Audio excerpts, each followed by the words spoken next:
আরজিকর কাণ্ডে আদালতে চাঞ্চল্যকর সাক্ষ্য প্রাক্তন অ্যাকাউন্টস অফিসারের। সন্দীপ ঘোষের বিরুদ্ধে বিস্ফোরক বয়ান প্রাক্তন অ্যাকাউন্টস অফিসার সমর দত্তের। কি ঠিক সেই বিস্ফোরক বয়ান কি বলেছেন তিনি, আরো বিস্তারিত জানবো। প্রকাশ সিনহা রয়েছেন আমাদের প্রতিনিধি। প্রকাশ, দেখো, আরজিকরের যে দুর্নীতি মামলা, সেই দুর্নীতি মামলার বিচার প্রক্রিয়া চলছে এবং সিবিআই তরফে আজকে সমর দত্ত, যিনি আরজিকরের প্রাক্তন অ্যাকাউন্ট অফিসার, তাকে কোর্টে নিয়ে আসা হয় এবং তিনি সাক্ষ্য গ্রহণ যখন দিচ্ছিলেন, তিনি বিচারককে জানিয়েছেন যে তিনি অ্যাকাউন্টস অফিসার ছিলেন, পাশাপাশি তিনি পারচেজিং যে কমিটি, সেই কমিটির একজন সদস্য ছিলেন। এবং তিনি বিচারককে সাক্ষ্য গ্রহণ দেওয়ার সময় জানিয়েছেন যে 2021 সালের আগে, অর্থাৎ 2021 সালে সন্দীপ ঘোষ প্রিন্সিপাল হিসেবে আরজিকর হাসপাতালে জয়েন করেন। তার আগে পর্যন্ত কিন্তু নিয়ম মেনেই সমস্ত টেন্ডার বরাদ করা হতো, সমস্ত প্রসেস ফলো করা হতো। অর্থাৎ পারচেজিং কমিটির সঙ্গে বৈঠক করা হতো, সেখানে সিদ্ধান্ত নেওয়া হতো, বুকস অফ রেকর্ড মেনটেন করা হতো। কিন্তু প্রিন্সিপাল সন্দীপ ঘোষ জয়েন করার পর এই সমস্ত যে নিয়ম ফলো করতে হয় সেটা কিন্তু করা হয়নি। অর্থাৎ প্রিন্সিপাল সন্দীপ ঘোষই কিন্তু ঠিক করতেন যে কিভাবে কাকে টেন্ডার দেওয়া হবে। এবং এখানেই নয়, আরো চাঞ্চল্যকর দাবি তিনি করছেন যে তিনি লিখিতভাবে, যেহেতু পারচেজিং কমিটির তিনি সদস্য ছিলেন এবং অ্যাকাউন্টস অফিসার ছিলেন, তিনি লিখিতভাবে একাধিক টেন্ডার প্রসেসে আপত্তি জানিয়েছিলেন যে যে সংস্থাকে বরাদ দেওয়া হচ্ছে তার লাইসেন্স এক্সপায়ার করে গেছে। একাধিকবার তিনি জানিয়েছেন, কিন্তু তার সত্ত্বেও সেই সংস্থাকেই কিন্তু টেন্ডার দেওয়া হয়েছিল, কাজ দেওয়া হয়েছিল। এমনকি তিনি যে চাঞ্চল্যকর দাবি করছেন যে এই বিষয় নিয়ে তিনি লিখিতভাবে সন্দীপ ঘোষের কাছে গেছিলেন এবং তিনি সন্দীপ ঘোষকে বলেছিলেন যে এটা কিন্তু বেআইনিভাবে আরজিকর সংস্থায় যে বরাদ দেওয়া হচ্ছে সেটা কিন্তু পুরোপুরি বেআইনি। তখন সন্দীপ ঘোষ, এই অ্যাকাউন্টস অফিসার, প্রাক্তন অ্যাকাউন্টস অফিসার, তাকে বলেছিলেন যে পুরো ব্যাপারটা মুখ বন্ধ করে রাখুন, যেটা হচ্ছে হতে দিন। অর্থাৎ যে দুর্নীতির অভিযোগ আরজিকরে এবং কোটি কোটি টাকার লেনদেনের তথ্য সামনে আসে, সেখানে বা দুর্নীতির অভিযোগে কিন্তু সন্দীপ ঘোষকে গ্রেপ্তার করা হয়েছিল। সেখানেই কিন্তু বিচার প্রক্রিয়ার সময় সাক্ষ্য গ্রহণে কিন্তু একাধিক চাঞ্চল্যকর দাবি প্রাক্তন অ্যাকাউন্টস অফিসারের, এবং পুরোটাই কিন্তু সন্দীপ ঘোষ করেছেন। এই দাবি কিন্তু তিনি বিচারকের সামনে করেছেন। ধন্যবাদ প্রকাশ।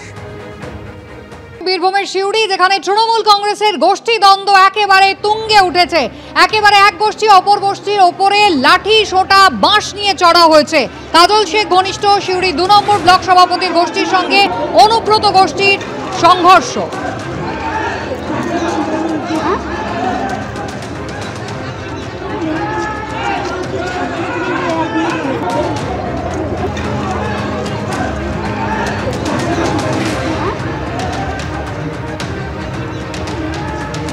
ভাইরাল ভিডিও দেখতে পাচ্ছেন সিউড়িতে, যেখানে কাজল গোষ্ঠী বনাম অনুব্রত মণ্ডল গোষ্ঠী একেবারে মুখোমুখি, যেখানে লাঠি, বাঁশ নিয়ে একে অপরের ওপরে চড়া হয়েছে তারা। তৃণমূলের গোষ্ঠী সংঘর্ষ একেবারে তুঙ্গে উঠেছে।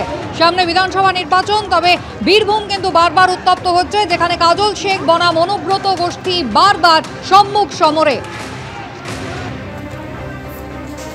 ভাস্কর মুখোপাধ্যায় আমাদের প্রতিনিধি রয়েছেন আমাদের সঙ্গে। ভাস্কর, কি কারণে এই গন্ডগোল? দেখো, দীর্ঘদিন ধরে সিউড়ি 2 ব্লকে সেখানে ক্ষমতার দখল নিয়ে দুই তৃণমূল গোষ্ঠীর মধ্যে সংঘর্ষ চলছে। মূলত এই ব্লক সভাপতি নুরুল ইসলাম এবং তার বিরোধী গোষ্ঠী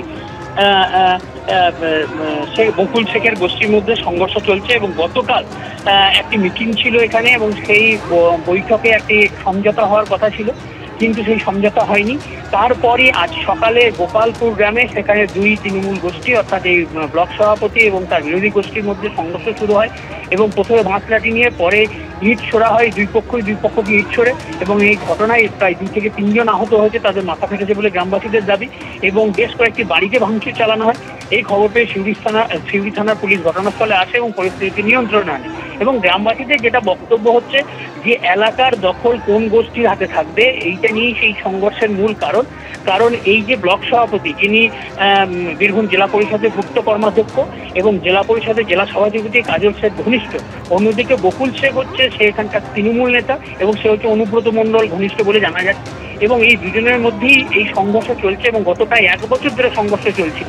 এবং যেটা অভিষেক বন্দ্যোপাধ্যায়ের সঙ্গে যখন তৃণমূল নেতৃত্বে জেলা তৃণমূল নেতৃত্বে বৈঠক হয় তখন এই ব্লক সভাপতিকে সরানোর একটা আলোচনা হয়েছিল, কিন্তু পরে দেখা যায় না এই ব্লক সভাপতিকে আবার নতুন করে ব্লক সভাপতি করা হয়েছে সিউড়ি 2-এ এবং তারপরেই এই নতুন করে এই সংঘর্ষ বলে জানা যাচ্ছে। নমস্কার, ধন্যবাদ। পঞ্চায়েত প্রধান, তৃণমূল কংগ্রেসের পঞ্চায়েত প্রধান, তিনি কি বলছেন শোনাবো আপনারা। একটা মিটিং ছিল আমাদের মনপুর সংসদে, সেই মিটিং এ গিয়েছিল যাওয়া ও সমস্ত অঞ্চলের কর্মীদিকে ডেকেছিলাম। তো গোপালপুরের কিছু ছেলে ঠাট্টা তরজা ইয়ার্কি এবং মারধর করার কথা বলে সেই মোতাবেক আজকে গোপালপুর গ্রামে 3টে ছেলে পুকুরের পাড়ে বসে গল্প করছিল, তাদের দিকে মারধর শুরু করে। এই ওখানে পুলিশ গিয়েছে, পুলিশ দেখছে বিষয়টা কি হয়েছে। কালকে করেছিলাম অঞ্চলে একটা সামগ্রিকভাবে একটা বিগত দিনে যা ঘটেছে সেই না ঘটে তার জন্য একটা সবাইকে নিয়ে একটা মিটিং করেছিলাম যে যৌথভাবে।